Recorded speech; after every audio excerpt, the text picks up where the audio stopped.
এই ভিডিওতে আমরা এইচএসসি পরীক্ষা 2026 সুষ্ঠু ও সুশৃঙ্খল পরিবেশে অনুষ্ঠানের লক্ষ্যে ঢাকা শিক্ষা বোর্ড কর্তৃক প্রকাশিত একটি বিশেষ বিজ্ঞপ্তি নিয়ে আলোচনা করব।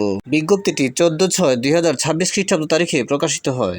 বিজ্ঞপ্তির বিষয় সিসি ক্যামেরা ও ইন্টারনেট সংযোগ চালু রাখা প্রসঙ্গে।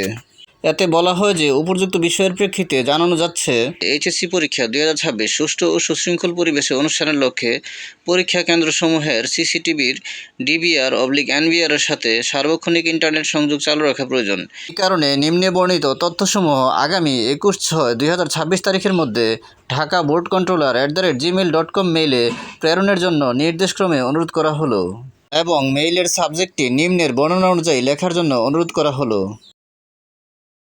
1. সিসিটিভি ক্যামেরার আইডি ও পাসওয়ার্ড, ক্যামেরার ব্র্যান্ড, ডিভাইস সিরিয়াল নাম্বার সহ। 2.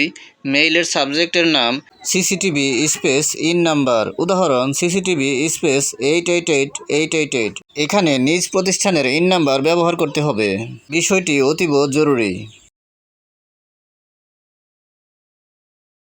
তাহলে এ ছিল এইচএসসি পরীক্ষা 2026 সুষ্ঠু ও সুশৃঙ্খল পরিবেশে অনুষ্ঠানের লক্ষ্যে ঢাকা শিক্ষা বোর্ড কর্তৃক প্রকাশিত বিশেষ বিজ্ঞপ্তি। ভিডিওটি ভালো লাগলে লাইক, কমেন্ট ও শেয়ার করে দিবেন এবং চ্যানেলটি সাবস্ক্রাইব করে পাশে থাকার অনুরোধ জানিয়ে সকলের সুস্বাস্থ্য কামনা করে এখানে শেষ করছি। আসসালামু আলাইকুম।